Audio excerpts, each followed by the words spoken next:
Hi welcome viewers. ఈరోజు picture devil. So devil సినిమాలోకి వెళ్ళిపోదాం. ఇప్పుడు డెవిల్ సినిమా గురించి మాట్లాడుకునే ముందు మనం కళ్యాణ్ రామ్ గురించి మాట్లాడాలి. కళ్యాణ్ రామ్ 20 ఇయర్స్లో ఒక 23 మూవీస్ చేశారు. ఆయన చాలా ప్యాషనెట్ ఫిల్మ్ మేకర్స్. ఈ 23 మూవీస్లో ఓన్లీ 4-5 సినిమాస్ హిట్ అయి ఉండొచ్చు. చాలా గుర్తుపెట్టుకున్న సినిమాలు మటుకు 3. అతనొక్కడే, దెన్ పటాస్, అలాగే ఈ మధ్య వచ్చిన Bimbisara. These movies were blockbusters. మిగతా సినిమాలన్నీ ఐదర్ యావరేజ్ లేకపోతే బిలో యావరేజ్ ఆర్ ఫెయిల్యూర్స్గా మిగిలిపోయాయి. సో బట్ కళ్యాణ్ రామ్ హిట్స్కి ఫెయిల్యూర్కి సంబంధం లేకుండా ఆయన సినిమాలు తీస్తూనే ఉంటారు. డిఫరెంట్ సినిమాలు తీయాలనేది ఆయన తపన.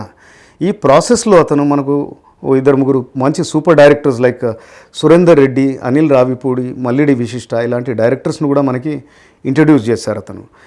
అలాగే కొన్ని డిఫరెంట్ మూవీస్ కూడా చేశారు. అవి ఫ్లాప్స్ అయ్యాయి. కానీ ఓం 3D అనే movie first Indian 3D action movie. అది ఈ మధ్య వచ్చి ఫ్లాప్ అయిన అమిగోస్లో కూడా అతను ట్రిపుల్ రోల్ చేశారు. సో ఈ డెవిల్ అనే సినిమాకి వచ్చేసరికి ఇది అవుట్ సైడ్ బ్యానర్, ఈయన తీయలేదు.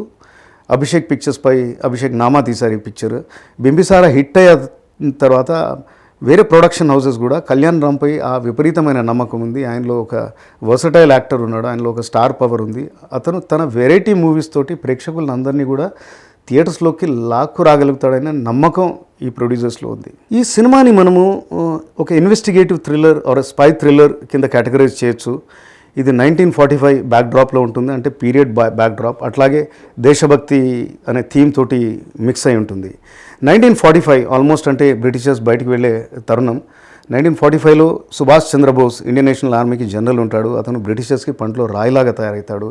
సో ఆయన్ని ఎలా అయినా పట్టుకోవాలి, ఎలా అయినా మట్టు పెట్టాలనేది బ్రిటిషర్స్ ఒక మేజర్ ఎయిమ్ ఉంటుంది. సో వాళ్ళ సీక్రెట్ సర్వీస్ ఏజెంట్ ఇండియనే అతను, డెవిల్ అని కళ్యాణ్ రామ్. అతన్ని వాడుకొని ఎలా అని పట్టుకోవాలనేది వాళ్ళ ప్లాన్. ఈ కథ రాసపాడు అని మద్రాస్ దగ్గర ఉండే ఒక పెద్ద విలేజ్లో జరుగుతుంది. ఆ ఊరి జమీందార్ గారి అమ్మాయి మర్డర్ తోటి స్టార్ట్ అవుతుంది. ఆ మర్డర్ని ఇన్వెస్టిగేట్ చేయడానికి డెవిల్ని పంపుతారు. జనరల్గా మర్డర్ ఇన్వెస్టిగేషన్స్ లోకల్ పోలీస్ చేస్తారు, కానీ ఇందులో ఒక పర్పస్ ఉంటుంది. డెవిల్ని ఎందుకు పంపుతారు అనేది ఆ స్టోరీ. సో డెవిల్ ఆ మర్డర్ ఇన్వెస్టిగేట్ చేస్తూ ఎట్లా ఈ ఐఎన్ఏ అండర్ గ్రౌండ్ వాళ్ళతోటి ఎలా వాళ్ళ దగ్గరికి ఎలా వెళ్తాడనేది నెక్స్ట్ స్టోరీ. సో ఈ సినిమా ఇప్పుడు చెప్పినట్టుగానే మర్డర్ తోటి మొదలవుతుంది. వేరియస్ క్యారెక్టర్స్, ఆ ఇన్వెస్టిగేషన్, 20-25 మినిట్స్కి డెవిల్ ఎంట్రీ, ఇలా స్లోగా మనం కథలోకి వస్తాం.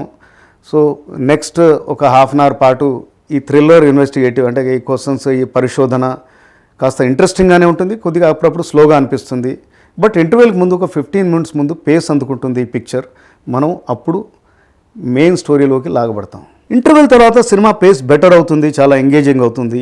బట్ స్టిల్ అందులో కూడా హైస్ అండ్ లోస్ ఉంటాయి, యాక్షన్ సీక్వెన్సెస్ ఉంటాయి. ఏదేమైనా లాస్ట్ హాఫ్ అన్ అవర్ వచ్చేసరికి high voltage scenes, Kalyan Ram performance అయితే ఉంది, ఆయన డైలాగ్స్ అయితే ఉంది, యాక్షన్ సీక్వెన్సెస్ అయితే ఉంది, ట్విస్ట్స్ అండ్ టర్న్స్ అయితే ఏముందో. ఈ 2 గంటల సేపు ఇంతకుముందు కాస్త స్లాగ్గా అనిపించిన కొన్ని స్లో సీన్స్ అవి వచ్చినా అదంతా కూడా మర్చిపోయి ఇందులో ఫుల్గా ఎంగేజ్ అయిపోయి ఒక మంచి ఫీల్ తోటి మనం బయటకు వస్తాం. సినిమా పాజిటివ్స్ విషయానికి వస్తే అది first is Kalyan Ram. Look and feel చాలా బాగుంది, చాలా లీన్గా ఉన్నాడు. Costumes were very good. And dialogue delivery ఈ సినిమాలో చాలా డిఫరెంట్గా ఉంది. I think will be appreciated for his dialogue delivery. అలాగే production design is very good. Art work simply super. Over the top budget కాకుండా లిమిటెడ్ బడ్జెట్లోనే ఆ ఎరాని 1945 ఎరాని చాలా బాగా వీళ్ళు క్రియేట్ చేశారు. Hats off to them. Then story is actually good story. అందులో లాస్ట్లో వచ్చే ట్విస్ట్స్ అండ్ టర్న్స్ బాగున్నాయి. ఇక నెగిటివ్ విషయానికి వస్తే, ఎక్కడైతే స్టోరీ బాగుందని చెప్పాను, స్క్రీన్ ప్లే కాస్త చాలా స్లాగ్గా ఉందన్నమాట. స్క్రీన్ ప్లే టాట్గా ఉండేది ఉంటే ఈ సినిమా ఒక నెక్స్ట్ లెవెల్కి ఉండేది.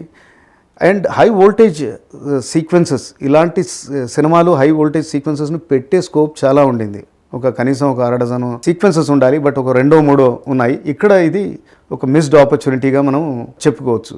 ఓవరాల్గా ఎగ్జిక్యూషన్లో ఫ్లా అనేది మనకు కనబడుతుంది. ఇక టెక్నీషియన్స్ విషయానికి వస్తే, హర్షవర్ధన్ రామేశ్వర్ ఈ మధ్య ఎనిమల్ సినిమాతోటి ఆయన వేవ్స్ క్రియేట్ చేశాడు. కానీ ఆ ఎక్స్పెక్టేషన్స్ తోటి ఈ సినిమా చూస్తే మటుకు ఇట్స్ ఎ లెట్ డౌన్. బీజీ అక్కడక్కడ పార్ట్స్లో బాగా ఉంది, బట్ ఆయన రెప్యుటేషన్కి న్యాయం చేయలేదని చెప్పాలి. 2 సాంగ్స్ ఉన్నాయి. ఒక సాంగ్ బాగుంది, అది ఆ సినిమా నరేషన్ని పుష్ చేస్తుంది. ఇంకో సాంగ్ ఎందుకు పెట్టారో కూడా తెలియదు మనకి. And photography was by Soundar Rajan was simply super. ఆ ఎరాని బాగా క్యాప్చర్ చేశాడు అతను. Srikanth Vissa story and dialogues were good. అలాగే entire art department did a fabulous job. ఇక యాక్టర్స్ పర్ఫార్మెన్స్కి వస్తే Kalyan Ram did a very good job. అలాగే సంయుక్త మేనన్, మాల్వికా నాయర్ వీళ్ళిద్దరు కూడా చాలా బాగా పర్ఫామ్ చేశారు. And on the whole Naveen Medaram ఏదైతే కాంట్రవర్సీ మధ్యలో ఉన్నాడో అతను మంచి ప్రయత్నమే అని చెప్పాలి. ఇంకా బాగా తీసే స్కోప్ ఉండింది. బహుశా ఆ కాన్ఫ్లిక్ట్ ఏదైతే ఉందో ప్రొడ్యూసర్ అండ్ డైరెక్టర్ మధ్య ఉంది, అది సినిమా మీద ప్రభావం చూసి ఉండొచ్చు. But I think he has a great future. Thanks for viewing this and my rating for this movie is between say 2.75 to 3. Thank you. See you again.